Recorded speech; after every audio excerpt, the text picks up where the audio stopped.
cette question là. Merci beaucoup Tanor nañ dellu soit ci yow léegi quand faut dire wàllum souverainisme yàgg nañ ñoom di koy wax wante nag fi ñu appuyé wu rek mooy dinañ doxal réew mi sans autant teg seen loxo sans autant FMI teg leen loxo mais aussi aide internationale bi loolu pour jubbanti li nga xam ne ni moo di koom-koomu réew bi ndax mën na nekk en réalité. waaw xam nga tey ñoom dafa jël benn option politique nee na en fait 3 leviers la ñuy appuyer pour mën a relancer l'économie de ce pays.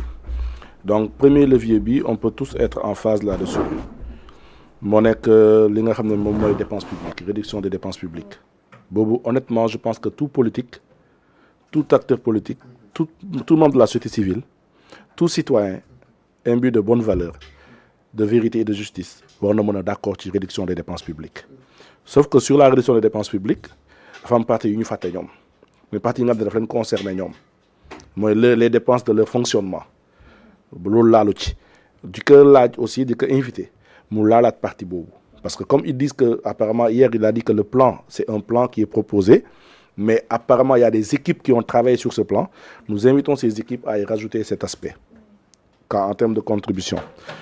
Il a aussi parlé de puiser 90% des ressources endogènes sans endettement et aussi de la mobilisation des ressources domestiques pour man ñaar yooyu ñooy nekk problème bi ñaar yooyu ñooy nekk problème bi man à la place j'aurais proposé 2 aspects à la place de 3 mooy réduction de la dépense publique et orientation des ressources minières ça les dividendes des ressources minières sur la société pour man li nga xam ne mooy suñu dividende des ressources pétrolières et minières loolu la ñu war a xool nan lañ ko mën a jëlee dugal ko ci askan bi pour askan bi gis ci boppam donc man j'aurais proposé 2 leviers mais derrière comment y arriver il parle de souverainisme il faudrait dans un premier temps que ceux qui nous dirigent soient d'abord les premiers à yi nga xam ne ñoom ñooy mettre en avant ce triptyque jubal jubanti dans leur attitude et dans leur comportement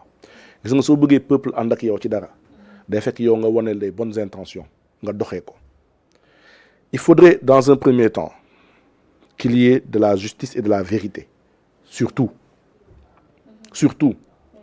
et soo bëggee def souverainisme yaakaaruma man dama gëm ni tout pays souverain dans le monde jógul rek souverain dafa am li mu tabax fi mu jaar tabax ko ba am fi mu toll c'est la soog a egg ci souverainisme mënoo ñëw bëgg en une pierre 2 mouvements bëgg rapidement atteindre le souverainisme am na volonté bi nag di ko wax mu nekk gëm-gëmam mais gëm-gëm bi dafay am li nga xam ne moo koy précédé man à la place de plan de redressement de l'économie sociale j'aurais parlé de plan de redressement du mindset il faut travailler sur ça parce qu'on a une administration qui triche qui n'est pas sincère qui lui dit pas la vérité Ousmane Sonko lui-même il a dit ñoom nee nañ ci lu ñu taxaw rek sénégalais dañ koy non Ousmane Sonko non waxuma côté boobu Ousmane Sonko moo toog télé benn jour conseil des ministres moo wax ne administration dafa may lenteur liggéeyuñu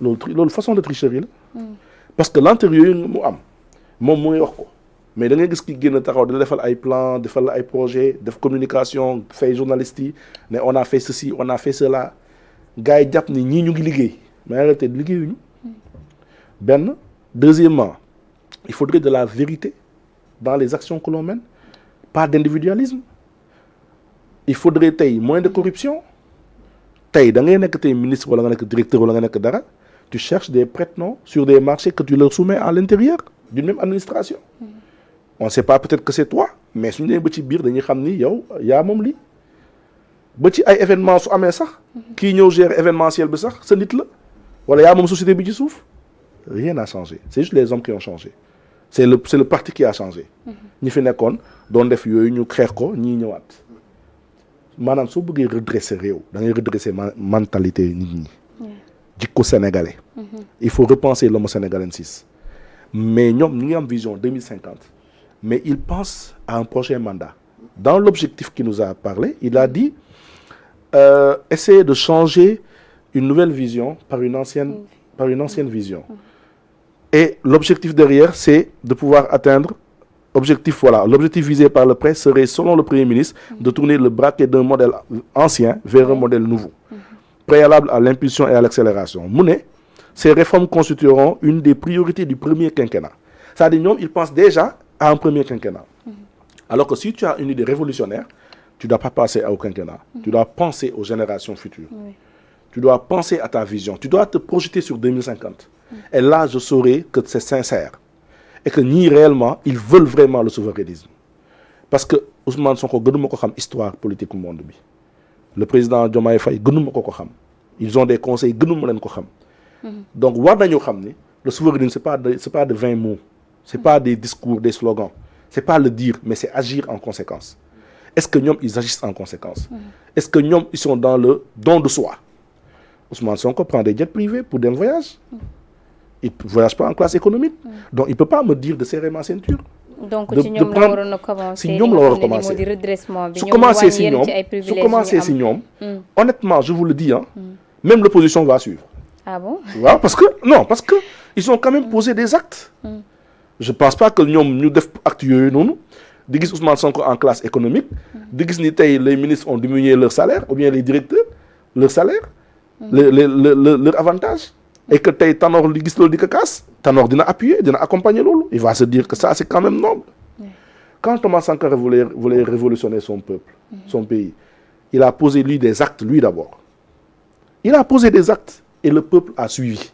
Naturellement, parce que le leader a incarné cela. Donc ils ne peuvent pas ne vouloir une chose, atteindre un souverainisme et ne pas incarner cela. Aujourd'hui, le Sénégal n'est pas encore prêt à se séparer du FMI. Qu'on le dise. Ah bon, on n'est pas encore prêt parce que quand il parle de souverainisme et qu'il attaque même le FMI, dit du truc, pour moi déjà c'est déplacé, il ne devait pas le faire. Mais bon, c'est son style de communication, lui il aime les propos populistes, grave. Et c'est ce que les Sénégalais aiment. Moi, nous fallait. À mon problème. Mais on va voir les répercussions de cela. Aujourd'hui, tu as une économie faible, une économie qui est en lambeaux. Tu as dit que le pays est au 4e sous-sol. Tu as dit que les autres ont gaspillé ce pays. Tu n'as que 5 ans pour apporter quelque chose aux Sénégalais pour nous le donner 5 ans. D'accord? Dans ce cas de figure, qu'est-ce que tu dois faire? Tu dois aller de ce que tu as d'abord. Comme tu n'aimes pas aller au FMI.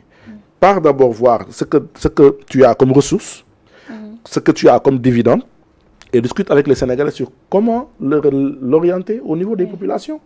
Moi, Sénégalais, Christian Kanfoudi, père de famille, nga ne ma man tey subventionné naa la sa jàng doom subventionné naa la hôpital sa IPM dinaa ko def à 90%.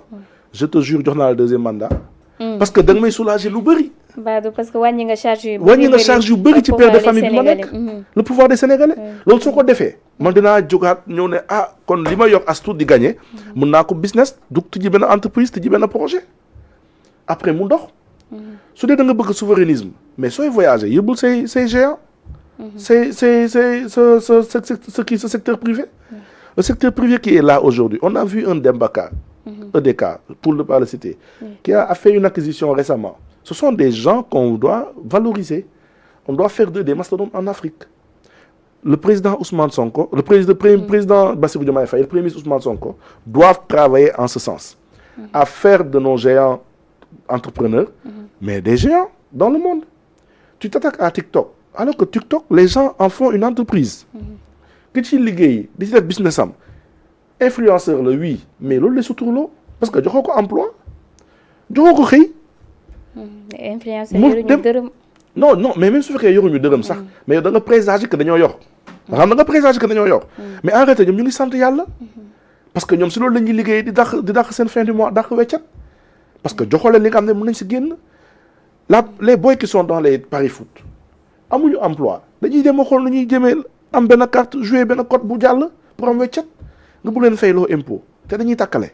En fait c'est bien d'être un recouvreur parce que apparemment il marche ainsi, mais il serait mieux d'être plus social dans la démarche.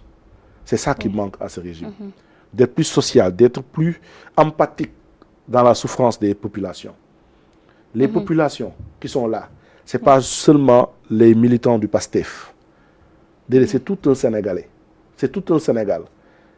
Que ce soit Ndak, qui est journaliste, qui est anti-politique, que ce soit Tanor, qui est de l'opposition, il est sénégalais. Il a commencé tout à l'heure dans ses propos à le dire. Il est sénégalais, profondément sénégalais.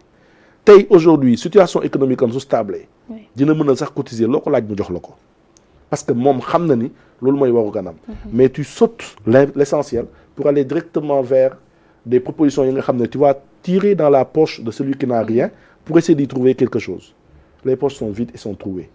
Léegi nag man li may wax mooy dans l'entreprise dans l'administration sénégalaise mënoo oote souverainisme nga bëgg a oote état parti.